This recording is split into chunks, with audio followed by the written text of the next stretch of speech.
Hi, hello all. Welcome to my YouTube channel. Universal Declaration of Human Rights in part 2 ആണെന്ന് discuss ചെയ്യാൻ പോകുന്നത്. Yes, the first international treaties concerning human rights were linked with the acceptance of freedom of religion. നമ്മൾ അതൊക്കെ പറഞ്ഞാണെന്ന് തോന്നുന്നു അല്ലേ? Freedom of religion, slavery, പിന്നെന്താണ് വാറിനെതിരെയൊക്കെയാണ് ഈ ഒരു കുറേ ട്രീറ്റീസ് വന്നു അല്ലേ? അപ്പോൾ ആ ട്രീറ്റീസിന്റെ നെയിം 2-3 ഒക്കെ ഒന്ന് പഠിച്ചു വെച്ചേര്.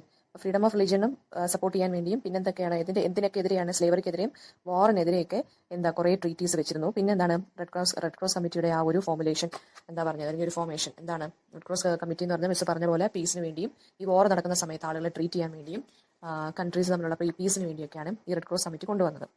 And then, since the end of the First World War, there has been a growing belief that the human beings alone cannot safeguard human rights, which require international guarantees. So, അപ്പം first world war എപ്പോഴായിരുന്നു? 1914 to 1918 ആണ് first world war. അപ്പോൾ എന്താണ് first world വാറിന്റെ എൻഡിൽ ആ ഒരു 1980s ഒക്കെ ആയപ്പോൾ 1918 ആ ഒരു ടൈമൊക്കെ ആയപ്പോൾ ഗവൺമെന്റ്സിന് മനസ്സിലായി നമ്മുടെ ഗവൺമെന്റ്സ് മാത്രം വിചാരിച്ചു കഴിഞ്ഞാൽ ഹ്യൂമൻ റൈറ്റ്സ് പ്രൊട്ടക്ട് ചെയ്യാനൊന്നും പറ്റില്ല എന്ന് മനസ്സിലായി. അതായത് ഓരോ കൺട്രീസും വിചാരിച്ചു കഴിഞ്ഞാൽ, അതായത് ഒറ്റയ്ക്ക് ഇപ്പോൾ നമ്മുടെ കൺട്രി തന്നെ ഇപ്പോൾ വാർ നടക്കാമെന്ന് വിചാരിച്ചു നമ്മുടെ കയ്യിൽ നിന്ന് അല്ലെങ്കിൽ സ്റ്റേറ്റിന്റെ അല്ലെങ്കിൽ ഗവൺമെന്റിന്റെ കയ്യിൽ നിന്ന് കൺട്രോൾ വിട്ട് പോവുകയാണെങ്കിൽ അങ്ങനത്തെ സിറ്റുവേഷൻ വന്നു കഴിഞ്ഞാൽ എന്തായാലും നമ്മൾ എന്ത് ചെയ്യും? ഇന്റർനാഷണൽ ഹെൽപ്പ് നമ്മൾ ചോദിക്കും അല്ലേ? അപ്പോൾ അതുപോലെ ഗവൺമെന്റ്സിനൊക്കെ എന്ത് കാര്യം മനസ്സിലായി? ഈ ഫസ്റ്റ് വേൾഡ് വാർ നടന്നതിന് ശേഷം ഒരു കാര്യം മനസ്സിലായി, എന്തെങ്കിലും ഇന്റർനാഷണൽ ആയിട്ട് കുറച്ച് ഹെൽപ്പ് കൂടി വേണ്ടി വരും എന്ന് മനസ്സിലായി. അങ്ങനെയാണ് ലീഗ് ഓഫ് നേഷൻസ് എന്ന് പറഞ്ഞൊരു സംഭവം വന്നത്. Though the mandate of the League of Nations, the first universal intergovernmental organization created after the First World War, did not mention human rights, the League tried to undertake the protection of human rights through international means. അപ്പോൾ ഇതിന് ശേഷമാണ്, അതായത് ഗവൺമെന്റ്സിനൊക്കെ മനസ്സിലായി human rights ഒറ്റയ്ക്ക് protect ചെയ്യാനോ safe guard ചെയ്യാനോ പറ്റില്ലെന്ന്. Safe guard എന്ന് വെച്ച് കഴിഞ്ഞാൽ പ്രൊട്ടക്ട് ചെയ്യാനോ പറ്റില്ലെന്ന് ഇവർക്ക് മനസ്സിലായി. അതുകൊണ്ട് ഇവർ എന്ത് ചെയ്യുന്നു? ഇന്റർനാഷണലി ഉള്ള ഏജൻസീസിന്റെയൊക്കെ ഹെൽപ്പ് ചോദിക്കുകയാണ്. അങ്ങനെ ഫോം ചെയ്തതാണ് ലീഗ് ഓഫ് നേഷൻസ് എന്ന് പറഞ്ഞൊരു ഓർഗനൈസേഷൻ. അത് ഫസ്റ്റ് ഇന്റർ ഗവൺമെന്റൽ ഓർഗനൈസേഷനാണ്. ഓക്കെ, അത് ഫസ്റ്റ് വേൾഡ് വാറിന് ശേഷം വന്ന ഒരു ഓർഗനൈസേഷനാണ്.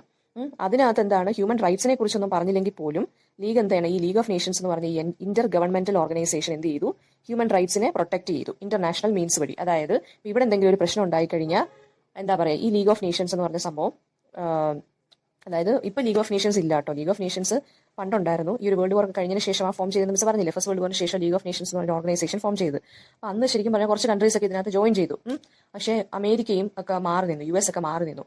അത് മാത്രമല്ല, ഇവർ തമ്മിലുള്ള ഈ ഡിസിഷൻ ടേക്കിംഗ് ഉണ്ടല്ലോ, അതൊന്നും ശരിയായി വന്നില്ല. എന്ന് വെച്ചാൽ ഇവർ തമ്മിലുള്ള കൺട്രീസ് തമ്മിലുള്ള ഡിസിഷൻ മേക്കിംഗ് പ്രോസസ്സും അവരുടെ എതിർപ്പുകളൊക്കെ കാരണം ഒറ്റ ഡിസിഷൻ എടുക്കാൻ പറ്റാതെ ആയി. ഈ കോമൺ ആയിട്ടൊരു ഡിസിഷൻ എടുക്കാൻ പറ്റാതെ ആയപ്പോഴും പിന്നെ ഈ സൂപ്പർ പവേഴ്സ് ആയിരുന്ന കുറെ കൺട്രീസ്, കുറെ രാജ്യങ്ങൾ, അവരെയൊക്കെ പിന്മാറ്റം, അതായത് നമ്മുടെ അമേരിക്ക ഒന്നും ഇതിനകത്ത് ജോയിൻ ചെയ്തില്ല എന്നൊക്കെ പറഞ്ഞ ആകെ ബഹളമായി. അങ്ങനെ ലീഗ് ഓഫ് നേഷൻസ് അങ്ങ് സ്റ്റോപ്പ് ആയി പോവുകയാണ് ചെയ്തത്. അപ്പോൾ league of nations human rights ഒക്കെ പ്രൊട്ടക്ട് ചെയ്യുകയാണ് ചെയ്യുന്നത് ത്രൂ ഇന്റർനാഷണൽ മീൻസ് വഴി. And however its concerns were limited mainly to the establishment of certain conditions for the protection of minorities in few countries. Human rights ഒക്കെ although ഇത് protect ചെയ്യാനൊക്കെയാണ് വന്നതെങ്കിൽ പോലും international means വഴി കേട്ടോ. അതായത് ഒരു നേഷന്റെ മാത്രമല്ല, അതായത് ഇന്റർനാഷണൽ ആയിട്ടുള്ള കാര്യങ്ങൾ വഴി പീസ് മെയിൻറ്റെയിൻ ചെയ്യാൻ അല്ലെങ്കിൽ വാർ ഒഴിവാക്കാൻ വേണ്ടിയാണ് ലീഗ് ഓഫ് നേഷൻസ് വന്നത്. അതായത് കുറേ നേഷൻസിന്റെ ഒരു കൂട്ടായ്മ.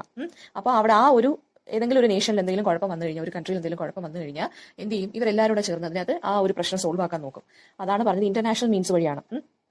ഓൾദോ ഇവര് ഒരു കൺസേൺ എന്തായിരുന്നു? ശരിക്കും പറഞ്ഞാൽ ഇവരുടെ കൺസേൺ എന്ന് പറയുന്നത്, അല്ലെങ്കിൽ ഇവരുടെ ഒരു പ്രോഗ്രാം എന്ന് പറയുന്നത്, ഈ ഒരു ഇടപെടൽ ഭയങ്കര ലിമിറ്റഡ് ആയിരുന്നു. ഹ്യൂമൻ റൈറ്റ്സ് ഒക്കെ പ്രൊട്ടക്ട് ചെയ്യണം എന്നൊക്കെ വെച്ചാണ് ഇവർ വന്നത്. പക്ഷേ അത് ചില കൺട്രീസിലെ മൈനോറിറ്റീസിനെയൊക്കെ പ്രൊട്ടക്ട് ചെയ്യുന്ന ആ ഒരു ഇതുവരെ മാത്രമേ ആയിപ്പോയി, ഒതുങ്ങിക്കൂടി. അതായത് ചില കൺട്രീസിലെ മൈനോറിറ്റീസിന് ചിലപ്പോൾ പ്രശ്നം കാണും. ഇപ്പോൾ നമ്മുടെ കൺട്രി തന്നെ ഇപ്പോൾ ഏതെങ്കിലും ഒരു സെക്ഷൻ മൈനോറിറ്റി ആണെന്ന് വിചാരിച്ചോ. മൈനോറിറ്റി എന്ന് വെച്ച് കഴിഞ്ഞാൽ കുറച്ച് സ്മോൾ ഇൻ നമ്പേഴ്സ്, ഏതെങ്കിലും ഒരു സെക്ഷൻ, അതായത് കുറച്ച് ആളുകൾ, ഏതെങ്കിലും ഒരു വിഭാഗത്തിൽപ്പെട്ട ആളുകൾ കുറച്ചേ ഉള്ളൂ എന്ന് വിചാരിച്ചോ. അവർക്ക് നമ്മുടെ കൺട്രിയിൽ എന്തെങ്കിലും വെല്ലുവിളി വരുവാണെങ്കിൽ അപ്പോൾ അങ്ങനെയുള്ള ആളുകളെ, ഈ മൈനോറിറ്റി സെക്ഷനുള്ള ആളുകളെ പ്രൊട്ടക്ട് ചെയ്യാൻ വേണ്ടിയാണ് ശരിക്കും പറഞ്ഞു കഴിഞ്ഞാൽ ലീഗ് ഓഫ് നേഷൻസ് വന്നത്. വാറിനെതിരെയും പിന്നെ മെയിൻലി ഇവരുടെ കൺസേൺ എന്തായിരുന്നു?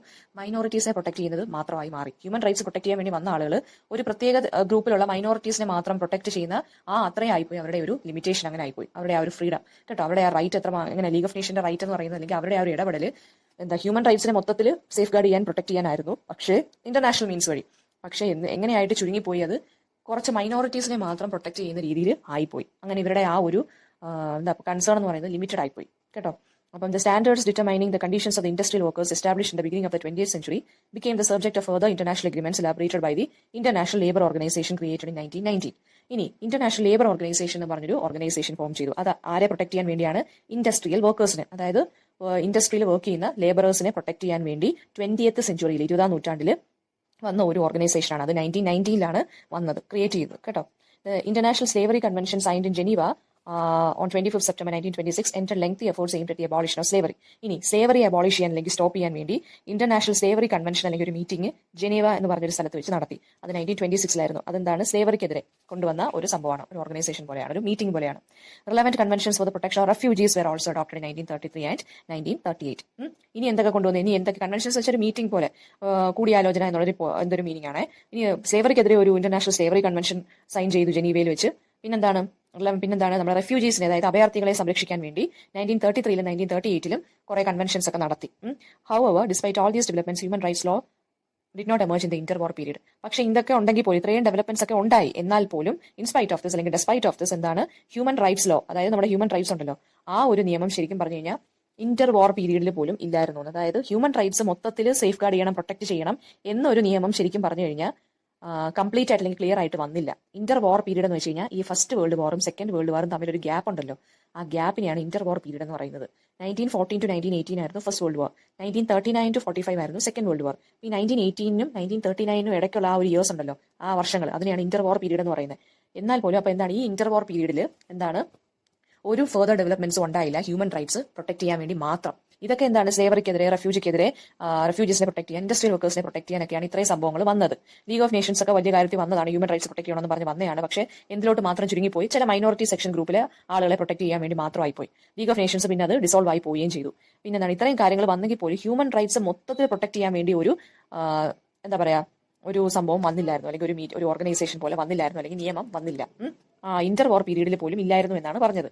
ഇന്റർ വാർ പീരീഡ് എന്ന് വെച്ച് കഴിഞ്ഞാൽ എന്താണ് ഫസ്റ്റ് വേൾഡ് വാറിനും സെക്കൻഡ് വേൾഡ് വാറിനും ഇടയിലുള്ള പീരീഡ്. അതായത് ഫസ്റ്റ് വേൾഡ് വാർ കഴിഞ്ഞതിന് 1918 തൊട്ട് 1939 വരെയുള്ള ഇയേഴ്സ്, ആ സമയത്തൊന്നും ശരിക്കും പറഞ്ഞാൽ ഈ വാർ കഴിയുമ്പോൾ നമ്മൾ ഇങ്ങനത്തുള്ള സംഭവങ്ങളൊക്കെ പൊങ്ങി വരേണ്ടതാണ്, അല്ലെ ഹ്യൂമൻ റൈറ്റ്സ് പ്രൊട്ടക്ട് ചെയ്യണമെന്നൊക്കെ പറഞ്ഞ് വരേണ്ടതാണ്. പക്ഷെ ആ ഒരു സമയത്ത് പോലും ഈ ഹ്യൂമൻ റൈറ്റ്സിനെ കുറിച്ച് ആരും ആലോചിച്ചതുമില്ല, അതിനെതിരെ അതിനെ സപ്പോർട്ട് ചെയ്യാൻ വേണ്ടി ഒരു നിയമം പോലും വന്നതുമില്ല. And the totalitarian regimes established in the 1920s and 1930s grossly violated human rights in their own territories. Totalitarian regimes എന്ന് വെച്ച് കഴിഞ്ഞാൽ എന്താണ്? Totalitarianism എന്ന് വെച്ച് കഴിഞ്ഞാൽ എന്താ പറയുക, ഫോം ഓഫ് ഗവൺമെന്റ് ആണ് that permits no freedom to its citizens. അതായത് ആ form of government, totalitarian form of government എന്ന് വെച്ചാൽ ഒരു ഏകാധിപത്യം എന്നുള്ളൊരു മീനിങ് ആണ്, ഒരു ഡിക്റ്റേറ്റോറിയൽഷിപ്പ് എന്നോ ഡിക്റ്റേറ്റർഷിപ്പ് എന്നൊക്കെ പറയാം. അങ്ങനെയുള്ള ഒരു ഫോം ഓഫ് ഗവൺമെന്റ്, അതായത് ആ ഗവൺമെന്റിന്റെ കീഴിലുള്ള സിറ്റിസൺസ് അല്ലെങ്കിൽ സബ്ജക്ട് അല്ലെങ്കിൽ പീപ്പിളിന് യാതൊരു വിധത്തിലുള്ള ഫ്രീഡവും കൊടുക്കത്തില്ല, അവരുടെ ഒരു റൈറ്റ് ചോയ്സും ഫ്രീഡം ഒന്നും അവർക്ക് കാണത്തില്ല. അപ്പൊ ആ സമയത്ത് 1920s, അതായത് ഫസ്റ്റ് വേൾഡ് വാറിന് ശേഷം ടോട്ടാലിറ്റേറിയൻ റെജീംസ് ഒക്കെ വരാൻ തുടങ്ങി. ടോട്ടാലിറ്റേറിയൻ റെജീംസ് എന്ന് വെച്ചാൽ ഗ്രൂപ്പ് പോലെ.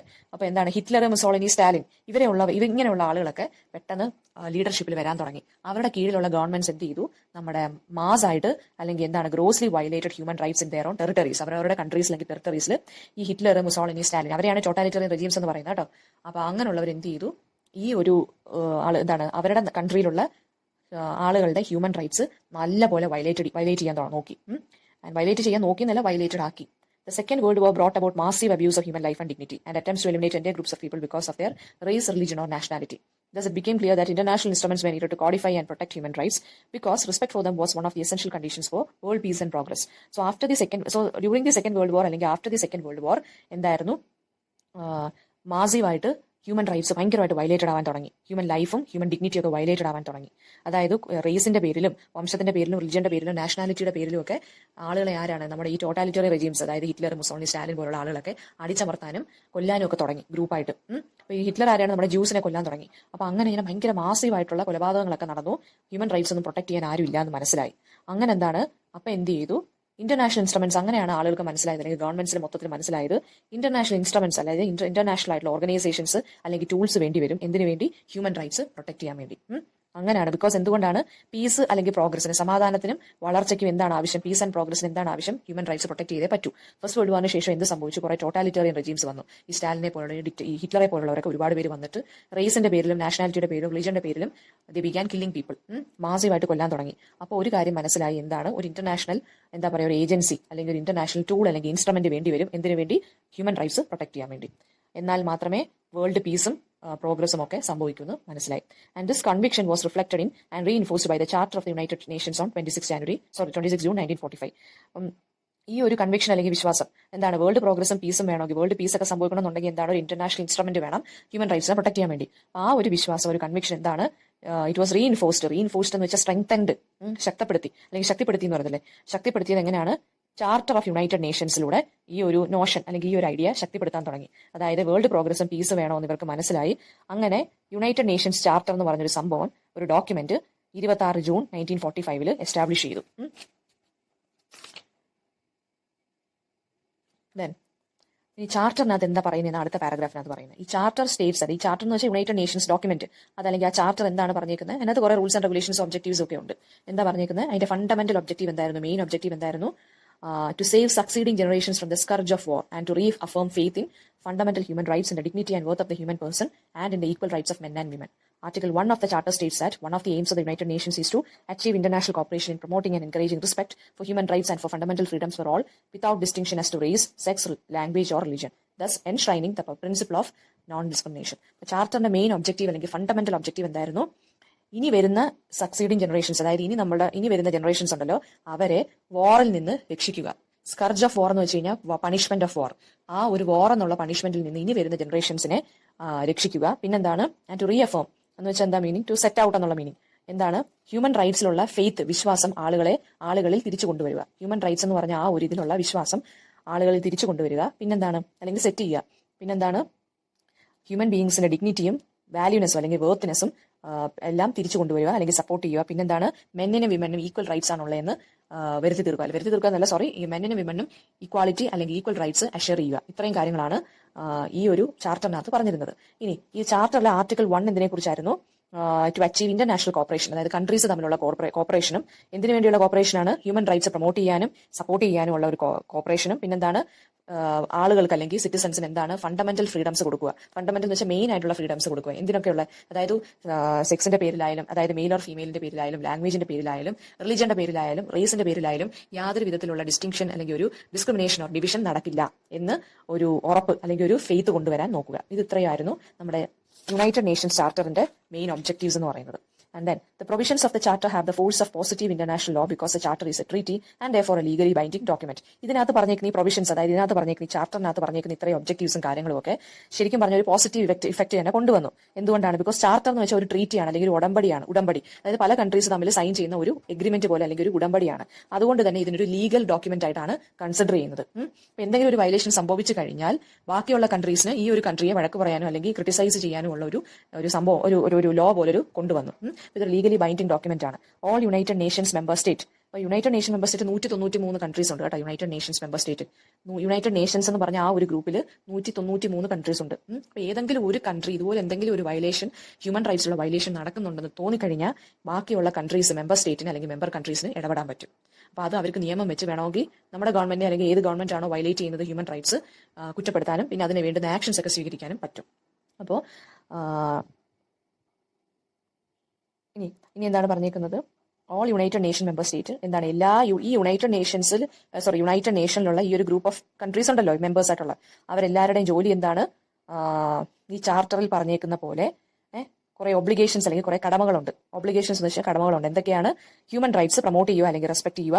ഹ്യൂമൻ റൈറ്റ്സ് പിന്നെ എല്ലാ രീതിയിലും നല്ലപോലെ നടക്കുന്നുണ്ടോ എന്നുള്ളൊരു ഒബ്സർവൻസ് നോക്കുക. പിന്നെന്താണ്? യുണൈറ്റഡ് നേഷൻസുമായിട്ട് ഈ മെമ്പർ കൺട്രീസ് എല്ലാവരും കോപ്പറേറ്റ് ചെയ്യുക. പിന്നെന്താണ്? ബാക്കിയുള്ള കൺട്രീസിൽ ഈ ഒരു ഹ്യൂമൻ റൈറ്റ്സിനെ പ്രൊട്ടക്ട് ചെയ്യാനുള്ള ആ ഒരു എയിമിനെ സപ്പോർട്ട് ചെയ്യുക. ഇത് ഇത്രയാണ് ഈ ഒരു ചാർട്ടറിനകത്ത് പറഞ്ഞേക്കുന്നത് കേട്ടോ. And then, however, the Charter does not specify human rights and does not establish any specific mechanism to ensure their implementation in member states. പക്ഷേ ഈ ചാർട്ടറിനകത്ത് എന്താണ്? ഹ്യൂമൻ റൈറ്റ്സിനെ കുറിച്ചുള്ള കാര്യങ്ങളൊന്നും സ്പെസിഫൈ ചെയ്തിട്ട് പറഞ്ഞിട്ടില്ല. അതായത് പിന്നെ റിലിജൻ, സെക്സ്, ലാംഗ്വേജ്, റേസ് ഇതിനെതിരെ ഒന്നും ഡിസ്ക്രിമിനേഷൻ ഡിവിഷൻ ഒന്നും ഉണ്ടാവില്ല. റെസ്പെക്ട് ചെയ്യണം അങ്ങോട്ടും ഇങ്ങോട്ടും ഹ്യൂമൻ ബീങ്സിന്റെ റൈറ്റ്സിനെയൊക്കെ പ്രൊട്ടക്ട് ചെയ്യണം. ഏതെങ്കിലും ഒരു കൺട്രി ഫെയിൽ ആയി കഴിഞ്ഞാൽ ബാക്കിയുള്ള മെമ്പർ സ്റ്റേറ്റ്സിന് അല്ലെങ്കിൽ നേഷൻ, ബാക്കിയുള്ള ഗ്രൂപ്പിലുള്ള കൺട്രീസിനുണ്ടല്ലോ അവരെ സപ്പോർട്ട് ചെയ്യണം. അങ്ങനെയൊക്കെ പറഞ്ഞേക്കുന്നത്. പക്ഷെ സ്പെസിഫൈ ചെയ്ത് ഹ്യൂമൻ റൈറ്റ്സിനെ കുറിച്ച് സ്പെസിഫൈ ചെയ്ത് പറഞ്ഞിട്ടില്ല. പിന്നെ എന്തൊക്കെയാണ് അവരുടെ പോരായ്മകൾ എന്തൊക്കെയാണ്? മാത്രമല്ല ഒരു സ്പെസിഫിക് മെക്കാനിസം, അതായത് ഒരു സ്പെഷ്യൽ പ്ലാൻ ഒന്നും ഇവർ എൻഷുർ ചെയ്തിട്ടില്ല. അതായത് ഇവരുടെ ഈ മെമ്പർ സ്റ്റേറ്റിൽ യുണൈറ്റഡ് നേഷൻ എന്ന് പറഞ്ഞ ഈ ഗ്രൂപ്പിലെ മെമ്പർ സ്റ്റേറ്റ്സ് ഉണ്ടല്ലോ, ഇതിനകത്ത് പങ്കാളികളായിട്ടുള്ള കുറെ കൺട്രീസ് ഉണ്ടല്ലോ, അവരെയൊക്കെ അല്ലെങ്കിൽ എന്താണ് എന്തെങ്കിലും ഒരു specific mechanism to protect human rights, അങ്ങനെ ഒരു സാധനമൊന്നും ഇതിനകത്ത് പറഞ്ഞിട്ടില്ല. അതായത് എങ്ങനെ പ്രൊട്ടക്ട് ചെയ്യണം എന്നൊന്നും പറഞ്ഞിട്ടില്ല. ഹ്യൂമൻ റൈറ്റ്സിനെ പ്രൊട്ടക്ട് ചെയ്യണം, റെസ്പെക്ട് ചെയ്യണം, ഇങ്ങനെയൊക്കെ പറഞ്ഞിട്ടുള്ളത്. എങ്ങനെ പ്രൊട്ടക്ട് ചെയ്യണം, അതിന് എന്തെങ്കിലും ഒരു മാർഗമുണ്ടോ, എന്തെങ്കിലും ഒരു സ്പെസിഫിക് ആയിട്ട് എന്തെങ്കിലും ഒരു മെക്കാനിസമോ പ്ലാനോ ഉണ്ടോ എന്നൊന്നും ഈ ഒരു യുണൈറ്റഡ് നേഷൻസിനകത്ത് അല്ലെങ്കിൽ അവരുടെ ആ ചാർട്ടറിനകത്ത് പറഞ്ഞിട്ടില്ല. The task of drawing up an international bill of human rights defining the human rights and freedoms referred to in the charter was charged upon the commissions of human rights, and on 10 December 1948, the General Assembly adopted a universal declaration of human rights as a common standard of achievement for all peoples and nations. അപ്പോൾ അങ്ങനെ ഇരിക്കുമ്പോഴാണ്, അതായത് specify ചെയ്തിട്ടൊരു മെക്കാനിസമോ എങ്ങനെ ഈ human റൈറ്റ്സിനെ protect ചെയ്യാമെന്നോ എന്നൊന്നും പറയാത്തതുകൊണ്ട് എന്ത് ചെയ്തു, ഒരു ഇന്റർനാഷണൽ ബിൽ ഓഫ് ഹ്യൂമൻ റൈറ്റ്സിനെ കൊണ്ടുവന്നു. അതായത് അതൊന്ന് സെറ്റപ്പ് ആക്കാൻ വേണ്ടി വന്നു. എന്നിട്ട് അതിനകത്ത് എന്താണ് ഹ്യൂമൻ റൈറ്റ്സിനെ കുറിച്ച് ഡിഫൈൻ ചെയ്തു, എന്തൊക്കെ ഫ്രീഡംസ് ആണ് നമ്മുടെ ഹ്യൂമൻ ബീങ്സ് ഉള്ളത് എന്നുള്ള കാര്യമൊക്കെ സ്പെസിഫൈ ചെയ്തു പറഞ്ഞു ഈ ചാർട്ടറിനനുസരിച്ച്. എന്നിട്ട് എന്ത് ചെയ്തു, 10 ഡിസംബർ 1948 ഒരു ജനറൽ അസംബ്ലി കൂടി. എന്നിട്ട് അവരെന്ത് ചെയ്തു, ഈ ഇത്രയും കാര്യങ്ങളുണ്ടല്ലോ, ഈ ഹ്യൂമൻ റൈറ്റ്സിനെ ഡിഫൈൻ ചെയ്തതും ഈ ഫ്രീഡംസിനെ കുറിച്ചൊക്കെ പറഞ്ഞതും എല്ലാം universal declaration of human rights എന്നൊരു തലക്കെട്ടോടുകൂടി അതിനെ അങ്ങ് അക്സെപ്റ്റ് ചെയ്തു ഈ ഒരു general assembly as a common standard of achievement for all peoples and nations. അപ്പൊ അങ്ങനെയാണ് ശരിക്കും പറഞ്ഞ ഡിസംബർ 10, 1948 എന്തൊക്കെയാണ് നമ്മുടെ ഹ്യൂമൻ റൈറ്റ്സ് എന്നും ഹ്യൂമൻ ബീങ്സിന് എന്തൊക്കെ ഫ്രീഡം ഉണ്ടെന്നും എന്നൊക്കെ ഡിഫൈൻ ചെയ്ത് എണ്ണി അല്ലെങ്കിൽ കൗണ്ട് ചെയ്ത് ഒരു ലിസ്റ്റ് പോലെ ആക്കി ഇവർ ഈ ഒരു അസംബ്ലിയിൽ അങ്ങ് പാസ്സാക്കി. അപ്പൊ അതിനെയാണ് universal declaration of human rights എന്ന് പേര് വന്നിട്ടു. അതായത് ഏത് കൺട്രിയിലുള്ള ആളുകളാണെങ്കിലും അവർക്ക് എല്ലാവർക്കും ഒരേപോലെ ഇത് ബാധകമായിരിക്കും. അതാണ് യൂണിവേഴ്സലി ഡിക്ലെയർ ചെയ്തു, ഹ്യൂമൻ റൈറ്റ്സിനെ യൂണിവേഴ്സലാക്കി മാറ്റി. അതായത് എല്ലാ കൺട്രീസിനും ഉള്ള ആളുകൾക്ക് എവിടെ എന്ത് വയലേഷൻ നടന്നാലും, ഹ്യൂമൻ റൈറ്റ്സ് വയലേഷൻ നടന്നാലും അവരെല്ലാം പ്രൊട്ടക്ട് ചെയ്യണം, അല്ലെങ്കിൽ അവരുടെ എല്ലാം പ്രൊട്ടക്ഷൻ ഇതിന്റെ കീഴിൽ വരും, ഈ ഒരു ചാർട്ടറിന്റെ കീഴിൽ വരും എന്നുള്ളതാക്കി മാറ്റി. അപ്പൊ എന്തൊക്കെ റൈറ്റ്സ് ആണ് ആളുകൾക്കുള്ളതെന്ന് എന്തൊക്കെയാണ്, these rights can be broadly divide 2 kinds. അപ്പൊ റൈറ്റ്സിനെ കുറിച്ച് പറഞ്ഞു, നമ്മുടെ ഹ്യൂമൻ റൈറ്റ്സിനെ ഡിഫൈൻ ചെയ്തു, നമ്മുടെ എന്തൊക്കെ ഫ്രീഡം ആണ് ഉള്ളതെന്ന് ഡിഫൈൻ ചെയ്തു ഈ ഒരു അസംബ്ലിയിൽ. അപ്പോൾ എന്താണ് ഏതൊക്കെ ടൈപ്പ് ഓഫ് റൈറ്റ്സിനെ കുറിച്ച്, ഇനി എന്തൊക്കെ ടൈപ്പ് റൈറ്റ്സ് ഉണ്ടെന്നാണ് ഇനി പറയാൻ പോകുന്ന പാരഗ്രാഫിൽ. 2 types ഓഫ് റൈറ്റ്സ് ആണ് നമുക്ക് ഉള്ളത്. റൈറ്റ്, ഫസ്റ്റ് റൈറ്റ് എന്താണ്, സിവിൽ ആൻഡ് പൊളിറ്റിക്കൽ റൈറ്റ് ആണ്. അതെന്ന് വെച്ചാൽ എന്താ, സിവിൽ ആൻഡ് പൊളിറ്റിക്കൽ റൈറ്റ് എന്ന് വെച്ചാൽ റൈറ്റ് ടു ലൈഫ്, ജീവിക്കാനുള്ളത്, റൈറ്റ് ടു ലിബർട്ടി അതായത് freedom, security of person, freedom and slavery from torture അതായത് സ്ലേവറിക്കെതിരെയുള്ള അല്ലെങ്കിൽ ടോർച്ചറിന്, ഈ സ്ലേവറി കൊണ്ടുണ്ടാകുന്ന ടോർച്ചറിനെതിരെയുള്ള ഒരു ഫ്രീഡം. പിന്നെ ഈക്വാളിറ്റി ബിഫോർ ലോ, നിയമത്തിന്റെ കണ്ണിൽ എല്ലാവരും ഒരുപോലെ. പെട്ടെന്നുള്ള ആർബിട്രറി അറസ്റ്റ്, പെട്ടെന്നുള്ള അല്ലെങ്കിൽ കാരണമൊന്നും ഇല്ലാതുള്ള അറസ്റ്റ്, ഡിറ്റൻഷൻ അല്ലെങ്കിൽ എക്സൈൽ എന്ന് വെച്ചാൽ നാട് കടത്തുക എന്നുള്ള മീനിങ്. പിന്നെ വിചാരണ, ഫെയർ ആയിട്ടുള്ള വിചാരണ എന്ന് വെച്ച് കഴിഞ്ഞാൽ എന്താണ്, യാതൊരു വിധത്തിലുള്ള ഹ്യൂമൻ റൈറ്റ്സും വയലേറ്റ് ചെയ്യാതുള്ള ഒരു വിചാരണ അല്ലെങ്കിൽ ട്രയൽ, ഫെയർ ട്രയൽ നടത്താനുള്ളത്, പ്രോപ്പർട്ടീസിന്റെ റൈറ്റ് ഓൺ ചെയ്യാനുള്ളത്. പിന്നെ political participation, right to marriage, fundamental freedoms of thought, conscience and religion, freedom of opinion and expression, freedom of peaceful assembly and association. പിന്നെന്താണ്, right to take part in the government of his or her country. പിന്നെന്താണ്, directly or through freely chosen representatives. അപ്പൊ ഇലക്ഷന് നിൽക്കാനും, പിന്നെന്താണ് കല്യാണം കഴിക്കാനും, property റൈറ്റ്സും, പിന്നെന്താണുള്ളത് അസംബ്ലി കൂടാനും, അസോസിയേഷൻ ഗ്രൂപ്പ് സ്റ്റാർട്ട് ചെയ്യാനും ഒക്കെ ഉള്ള റൈറ്റ്സ് നമുക്ക് അങ്ങനെ അതാണ് ഫസ്റ്റ് സിവിൽ ആൻഡ് പൊളിറ്റിക്കൽ റൈറ്റ്സിനകത്ത് ഇത്രയും റൈറ്റ്സ് വിടും. ഇനി സെക്കൻഡ് എന്താണ്, economic, social and cultural rights. അതെന്താന്ന് വെച്ച് കഴിഞ്ഞാൽ റൈറ്റ് ടു വർക്ക്, ജോലി ചെയ്യാനുള്ള റൈറ്റ്. പിന്നെന്താ, ഈക്വൽ പേ കിട്ടാനുള്ള, ഈക്വൽ സാലറി കിട്ടാനുള്ളത്, ഈക്വൽ വർക്കിംഗ് സ്റ്റാറ്റസ്. പിന്നെന്താ ഉള്ളത്, right to form and join trade unions start ചെയ്യാനുള്ള റൈറ്റ്. പിന്നെന്താണ്, ആഡിക്വേറ്റ് ആയിട്ടുള്ള ഒരു സ്റ്റാൻഡേർഡ് ഓഫ് ലിവിംഗ് കൊണ്ടുവരാനുള്ള റൈറ്റ്. പിന്നെ റൈറ്റ് ടു എഡ്യൂക്കേഷൻ. പിന്നെന്താണ്, right to participate freely in cultural life. ഇത്രയും റൈറ്റ്സ് ആണ് സോഷ്യൽ അല്ലെങ്കിൽ എക്കണോമിക്, സോഷ്യൽ ആൻഡ് കൾച്ചറൽ റൈറ്റ്സിൽ പെടുന്നത്. ഇത് നിങ്ങൾ ഇമ്പോർട്ടന്റ് ആണ്. 2 types ഓഫ് റൈറ്റ്സ് ഉണ്ട്, സിവിൽ ആൻഡ് പൊളിറ്റിക്കൽ റൈറ്റ്സ് ഉണ്ട്. സിവിൽ ആൻഡ് പൊളിറ്റിക്കൽ റൈറ്റ്സിൽ കുറേ കാര്യങ്ങൾ പറഞ്ഞിട്ടുണ്ട്. ഇനി രണ്ടാമത്തെ ടൈപ്പ് ഓഫ് റൈറ്റ് എന്താണ്, economic, social and cultural rights. അതിനകത്ത് റൈറ്റ് വർക്കും ഈ സാലറിയുടെ കാര്യവും, ട്രേഡ് യൂണിയൻ ഫോളോ ചെയ്യുന്ന കാര്യവും, ഫോം ചെയ്യുന്ന കാര്യവും, എഡ്യൂക്കേഷന്റെ കാര്യമൊക്കെയാണ് വരുന്നത്. ഇനി the first article of the declaration expresses a universality of rights in terms of equality of human dignity, and the second article expresses the entitlement of all persons to the rights set out without discrimination of any kind. അപ്പൊ Universal declaration human Rights കൊണ്ടുവന്നെന്ന് miss പറഞ്ഞല്ലോ. അതിലെ first article എന്തോത്തിനെ കുറിച്ചാണ്, അത് എന്താണ്, ഇക്വാലിറ്റിയെ കുറിച്ചും human ഡിഗ്നിറ്റിയെ കുറിച്ചാണ് പറഞ്ഞേക്കുന്നത്. സെക്കൻഡ് ആർട്ടിക്കിൾ എന്തിനെ കുറിച്ചാണ് പറയുന്നത്, entitlement of all persons. Entitlement എന്ന് വെച്ച് കഴിഞ്ഞാൽ എന്താ meaning, right, RIGHT, right, entitlement of all persons to the right set out without discrimination of any kind. എല്ലാവരും ഈ ഒരു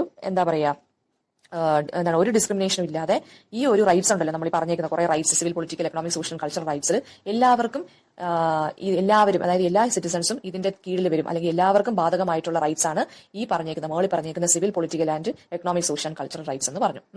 പിന്നെ ദ ഫണ്ടമെന്റൽ പ്രിൻസിപ്പിൾ, അതായത് basic principle underlying the rights proclaimed the declaration is inherent dignity and equal and inalienable rights of all members of the human family. അപ്പൊ basic ആയിട്ടുള്ള ഒരു right എന്താണ് ഈ ഒരു declaration, universal declaration human rights എന്ന് പറഞ്ഞേക്കുന്നത് എന്താണ്, നമുക്ക് എല്ലാവർക്കും ഒരു ഡിഗ്നിറ്റി ഉണ്ട്, ഹ്യൂമൻ ബീങ്സിന് എല്ലാവരും ഡിഗ്നിറ്റി ഉണ്ട്, നമുക്ക് നമ്മുടേതായിട്ടുള്ള ഒരു റെസ്പെക്ട് ഉണ്ട്, പിന്നെ നമുക്ക് നമ്മുടേതായിട്ടുള്ള ഒരു വർത്തിനെസ് ഉണ്ട്, അല്ലെങ്കിൽ വാല്യൂ ഉണ്ട്. അതെല്ലാം ഈക്വൽ ആയിട്ടും നമ്മളെല്ലാവരെയും ഒരു ഹ്യൂമൻ ഫാമിലി പോലെ കൺസിഡർ ചെയ്ത് നമ്മുടെ റൈറ്റ്സിനെയൊക്കെ പ്രൊട്ടക്ട് ചെയ്യാനും ഉള്ളതാണ് ശരിക്കും പറഞ്ഞു കഴിഞ്ഞാൽ ഈ ഒരു universal declaration of human rights കൊണ്ട് ഉദ്ദേശിക്കുന്നത്. അതായിരുന്നു ഫണ്ടമെന്റൽ പ്രിൻസിപ്പിൾ. അതായത് ഹ്യൂമൻ ബീങ്സിനെ എല്ലാം ഒരു ഹ്യൂമൻ ഫാമിലി ആയിട്ട് കണ്ട് പിന്നെന്താണ് അവരുടെ റൈറ്റ്സിനെയും ഡിഗ്നിറ്റിയൊക്കെ ഇക്വാലിറ്റിയൊക്കെ സപ്പോർട്ട് ചെയ്യാനും പ്രൊമോട്ട് ചെയ്യാനും പ്രൊട്ടക്ട് ചെയ്യാനും വേണ്ടിയാണ് ഈ universal declaration of human rights കൊണ്ടുവന്നത്. ഓക്കെ, എന്തെങ്കിലും ഡൗട്ട് ഉണ്ടെങ്കിൽ അപ്പോൾ കമന്റ് ബോക്സിൽ ചോദിക്കുക. Thank you.